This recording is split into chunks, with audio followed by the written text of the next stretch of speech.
Okay. So, Ryan and I are your campus pastors I'm from UTD, and he... Denton. Yeah. Where's Denton? And we get to close us out, So we're here to just kind of give you some really quick practicals, and just a caveat to that. Obviously, I can't give you every piece of advice that possibly could happen in the next few minutes. We also cannot speak to every specific situation that there might be. The advice I would give to a high school student is going to look different from the advice that I'm going to give someone who's in their 30s and dating, and that's different from the advice I'm going to give you. Even in this room, we're in different places, So we're all going to take all that in mind, and we can deal with that. There may be some things in this talk that ping you and you might disagree with. So I just encourage you to talk to your campus pastor, or we can just send everyone to Brandon even, He killed it up here. But no, really, talk to people about this, especially if you disagree. And let's see. Oh, don't try to write everything down. This is being recorded. But, if there's a piece of advice that you're like, man, that's good, I want to remember it, make sure you do that. Okay, number 1, if you hear nothing else today, get advice. That's my number 1 practical thing about dating that I could tell you today, is just get advice. In Proverbs 22, plans go wrong for lack of advice. Many advisors leads to long success. And that's very true. Get many advisors in your life, not just your friend. Think about other people around you who are older, who actually have life experience, who have been married for a long time and are very godly. Expand your network. You don't just have to talk to that one person, but get lots of advice and from lots of different people. Your campus pastors, that is our world. Like, we deal in dating all the time. That's probably one of the number 1 things that we talk about outside of course. We talk about Jesus all the time. Or lots of dating. If you call me on the break, 99% of the time it's Jesus dating. A lot too, but that's just kind of where you guys are in life, and we all need wise people in our lives. And one of the other things I thought with the advice thing is sometimes we're super familiar with and comfortable with the pastor from our own gender. After your service, like if you're dating someone, you might be like, if I'm a girl, I might be like, Ryan, hey, I'm dating a guy who I know you know. Can you just give me some advice? And he'd be like, sure, Mandy. Like, you can do that too. You don't just have to go to someone who you're comfortable with. So I would encourage that too. You have so many wise people around you. Use it. Yes. Okay, so just some practicals on step 1. Step 1 is ask people out, okay? So be willing to do that. That's a good one. Be willing, be bold to do that. And this goes for guys and girls, okay? And some of you may think that is scandalous to say. I don't think it's scandalous. And you can ask your pastor about that, or you can ask me. But you don't have to be overly interested in someone to ask them out. And I see this all the time. You are like, this is my type, scan the room. Don't see my type. Okay, I guess I don't have to ask anybody out. And I'm like, your type is left over from middle school. Maybe you need to expand your type a little bit, okay? You're a lot older than you were in middle school, okay? And the people in middle school, anyways, you get it. But often... No one wants to marry a middle schooler. No one does. No. That's what they did in biblical times, okay? They did that. But we don't do that. You want to figure out what your type is in college. And guess what? You don't know what your type is. This is why we tell people go on dates with people you are not interested in. You will see as you get older, there are things that you care about that you didn't realize you cared about until something pinged it, right? And you'll see there are things that I thought I cared about, but when it comes to picking somebody for the rest of my life, actually, I have to reconcile the fact that that's not the most important thing, that they like to go fishing or whatever. That's for Alex, And he married someone who doesn't like to go fishing, and he's fine. He still hasn't caught any fish, so it doesn't matter, He's just living his life. So anyways, go on dates with different people. Be bold. Ask people you wouldn't expect. And that's something you can ask advice on. Are there people in the community you think I should ask out? That's something to ask one of your pastors or other friends, right? Don't just think of what you find interesting and who you want to ask. Okay, girls and guys, take your shot. You're never gonna, what do they say? I'm not a basketball person, but you miss 100% of the shots you don't take, So if you don't take a shot, then you're not ever gonna go on a date. So I see my girls let me be in my little group of girls. And then they're like, why am I not going on dates? Why is no one asking me on a date? So it helps, Take your shot, act interested, say yes to some people and that kind of thing. Go ahead.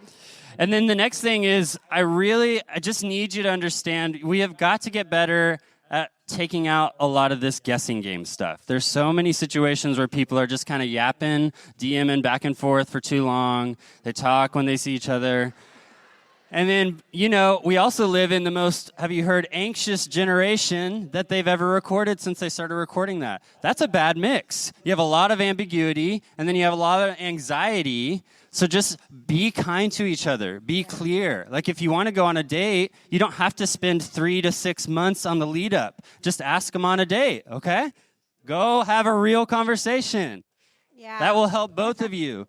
And then if you go on a date or two and you don't want to go on another date, it's okay to say that. It's okay to be clear. You don't have to be like, okay, I'm going to slowly peter out. I texted them twice a day for the first day, once a day for the next week, and then once every other. So now they get it. Just be clear. Yeah. It's okay. You don't have to string people along. This is not helping anybody. You don't have to be mean. Just be clear, right? It's not mean. You're just being clear. So girls, give some of these guys a chance. Really.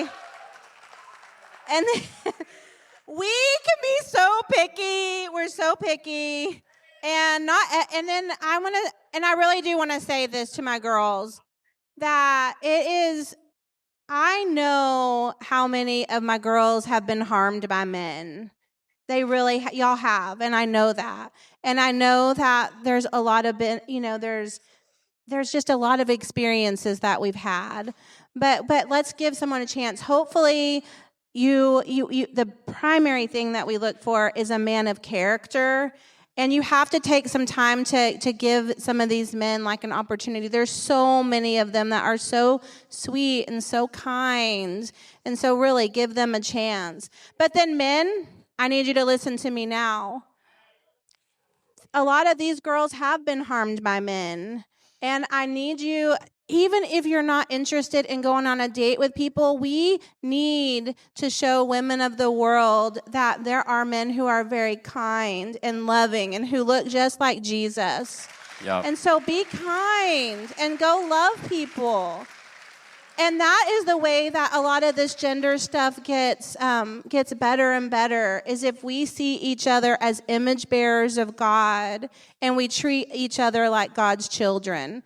And so that's something. So when you're on a date, you treat them like God's child. All of this stuff that we do and objectifying people is sinful. It is sinful. They are not your object. Yeah. Okay, a couple things on the date itself. Dates do not have to be super, super long. I hear sometimes people recount to me we had an awesome date. Here's how I know it went 6 to 8 hours. And I'm like, that is crazy. It was your first date. Listen to me. Listen, you are not interesting enough to hold someone's attention 6 to 8 hour conversations for the rest of your life. Do not set that precedent on the first date. Just get some coffee, talk for an hour, get to know each other. Getting to know somebody is a long long process, right? And you may want to go hard and be like, I got to know them all on the first date, and now I know everything I need to know. But no, you just had a conversation, okay? And you can cut that conversation off after maybe 2 hours. It's okay. It doesn't have to be this marathon. It doesn't have to be, crazy. But I do encourage you what am I trying to say? Do various types of things on your dates. Have conversations, do activities, bring other people in, go on a double dates. Like, do that kind of stuff. Don't just sit and talk the whole time. Like, there's different aspects to getting to know someone than just sitting and talking, but sitting and talking is great. Okay. Sorry, one other thing on that. There's like a pretty widely acknowledged infatuation stage, right? And it's about 12 to 18 months, okay? So during that time, just expect yourself to be a little bit crazy, right? You're going to want to talk to them all the time. You're going to want to think about them all the time. You're going to ignore their flaws a lot more than you would after that time period. So just know that about this time period. The early on, I tell people all the time, I'm like, this is really fun. The early on is really fun. Like, it's not super heavy, hopefully, yet. You're not having to get into, like, the conflict stuff yet early on. But just know that you're in this kind of temporary, Brady up in CCF calls it kind of temporary insanity mode. And just acknowledge that. Like, there's certain parts about that are fun, but also that's why you need those advisors around, because they're going to help you hopefully stay grounded. And you need good advisors who will actually call you on it when you're being crazy.